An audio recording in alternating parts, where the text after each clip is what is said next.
Menteri Keuangan Purbasadewa mengkritik kebijakan penonaktifan sekitar 11 juta kepesertaan BPJS Kesehatan kategori penerima bantuan iuran yang dilakukan secara mendadak.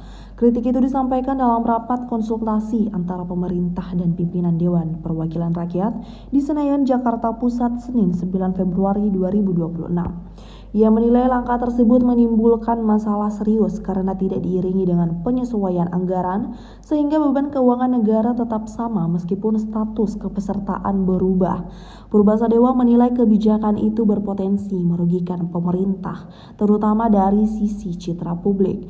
Purbaya bahkan menyemprot BPJS Kesehatan karena sudah keluarkan uang yang jumlahnya sama tapi peserta malah berkurang, ditambah kondisi saat ini yang memunculkan keributan. Katanya dia tidak masalah ribut asal uang yang dikeluarkan nilainya tidak sama dengan anggaran yang diberikan ketika kepesertaan belum dikurangi. Situasi tersebut menurut dia mencerminkan lemahnya tata kelola kebijakan perlindungan sosial.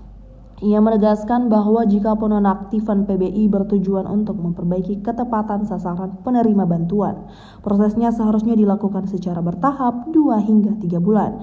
Pembaruan data secara sekaligus berisiko menimbulkan gangguan layanan kesehatan bagi kelompok rentan. Selain itu, Purbasadewa menekankan pentingnya sosialisasi sebelum memutuskan penghapusan. Masyarakat perlu mengetahui perubahan status kepesertaan mereka sejak awal agar memiliki waktu untuk menyiapkan alternatif pembiayaan yang lain. Menurutnya, sistem BPJS Kesehatan juga perlu dilengkapi dengan mekanisme notifikasi yang jelas bagi peserta yang tidak tercatat sebagai penerima BBI. Dengan demikian, peserta dapat segera mengambil langkah lanjutan sesuai kondisi mereka. Persoalan penonaktifan PBI yang dilakukan bagi 11 juta peserta langsung menimbulkan kegaduhan. Pasalnya, BPJS Kesehatan secara mendadak menghapus kepesertaan warga tanpa adanya pemberitahuan. BPJS Kesehatan menjelaskan bahwa penonaktifan dilakukan sebagai bagian dari penyesuaian data yang bersumber dari Kementerian Sosial. Proses tersebut merujuk pada surat keputusan Menteri Sosial yang mulai diberlakukan pada 1 Februari 2026. Begitu mau cek cuci darah lagi, tiba-tiba nggak eligible, nggak berhak. Kan itu kayaknya kita konyol. Ya, padahal uang yang saya keluarin sama. Saya rugi di situ, uang keluar, image jelek jadinya. 4. Ini saya di Kementerian Keuangan mencoba menganalisa kenapa sebelumnya nggak ada keributan, terus akhirnya ini tiba-tiba ada keributan. Kalau kita lihat tabel ini yang tadi juga dipakai oleh Menteri Sosial, itu jumlah penghapusan dan penggantian PBIJK yang dihapus tuh di bulan Februari tahun 2026 naiknya atau mencapai 11 juta orang. Itu hampir 10% dari total kan, dari 98. Sebelumnya 7, 1, 1, 1, 1 di bawah 1 juta dan 1 juta di bawah 1 juta.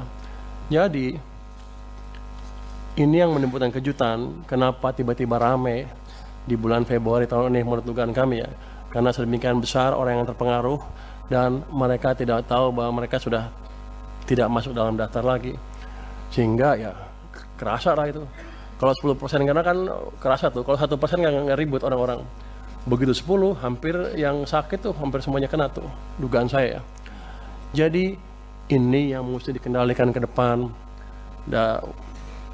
Kalau ada angkanya drastis seperti ini ya di smoothing sedikit lah. Di average 3 bulan, 4 bulan, atau 5 bulan terserah. Tapi jangan menimbulkan kejutan seperti itu. Bapak, Ibu pimpinan, dan seluruh anggota Komisi 8, 9, dan 11 yang saya banggakan, kita semua tentu ingin program JK ini dapat berjalan efektif sehingga benar-benar manfaatnya dirasakan seluruh masyarakat Indonesia tanpa keributan yang terlalu signifikan karena uang yang saya keluarkan sama, nggak berubah. Kenapa keributannya beda? Berbagai langkah perbaikan tentunya harus terus dilakukan agar tepat sasaran. Apa? Iya tuh keributan kan. Oh, ribut aja lo. Kan saya hanya diundang ke sini katanya ada protes di masyarakat ramai. Tadi Bapak Ketua juga bilang ada keributan di masyarakat sedikit. Jadi saya bilang keributan aja lah biar sama bahasanya ya Pak ya. Tapi kita ngerti masalahnya di mana.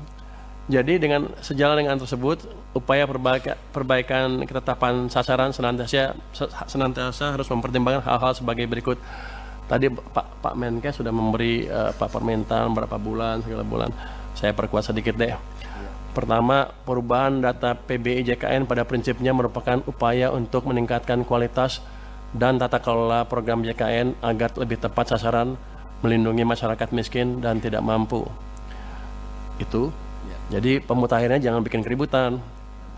Yang kedua, penonaktifan peserta PBIJK dapat dipertimbangkan untuk tidak langsung berlaku, namun diberikan jangka waktu 2-3 bulan, tadi Pak Menkes 2 bulan, 2-3 bulan yang disertai dengan sosialisasi kepada masyarakat. Jadi begitu mereka masuk list, tidak masuk lagi ke daftar PBI, langsung trigger sosialisasi ke mereka bahwa mereka tidak masuk lagi ke list itu, sehingga mereka bisa melakukan tindakan yang diperlukan, entah membayar dengan tempat lain atau gimana. Tapi jangan sampai yang udah sakit tiba-tiba begitu mau cek cuci darah lagi, tiba-tiba nggak eligible, nggak berhak. Kan itu kayaknya kita konyol. Ya, padahal uang yang saya keluarin sama. Saya rugi di situ, uang keluar, image jelek jadinya. Pemerintah rugi dalam hal ini, Pak. Kemudian masukan dari kami adalah penentuan jumlah PBI dilakukan dengan hati-hati dan terukur, dengan mengedepankan ketepatan sasaran, kemudahan akses layanan, dan menjaga keberlanjutan program JKN. Tadi kan kalau ditanya ada nggak ruang untuk ngisi orang-orang tadi yang nggak masuk, kan ada. Kan masih 96 juta sekian kan, targetnya 98. Harusnya kalau prosedurnya clear, nggak ada masalah itu. Jadi masalahnya adalah masalah operasional, masalah manajemen, dan masalah sosialisasi yang harus bisa dibereskan secepatnya. Kalau itu membuat uang yang saya keluarkan untuk Anda lebih kecil, saya mendukung. Ribut dikit nggak apa-apa. Tapi ini kan sama, uang yang saya keluarkan sama, ribut lagi. Saya rugi banyak, Pak. Ke depan tolong dibetulin. Dengan demikian penjelasan kami tentang dukungan APBN 2026 untuk mendorong efektivitas program JKN dalam rangka mewujudkan SDM unggul, sehat, produktif, dan berdaya saing untuk menghadirkan Indonesia yang tangguh, mandiri, dan sejahtera. Terima kasih. Kami kembalikan kepada pimpinan. Wassalamualaikum warahmatullahi wabarakatuh. Download Tribun X sekarang. Menghadirkan lokal menjadi Indonesia.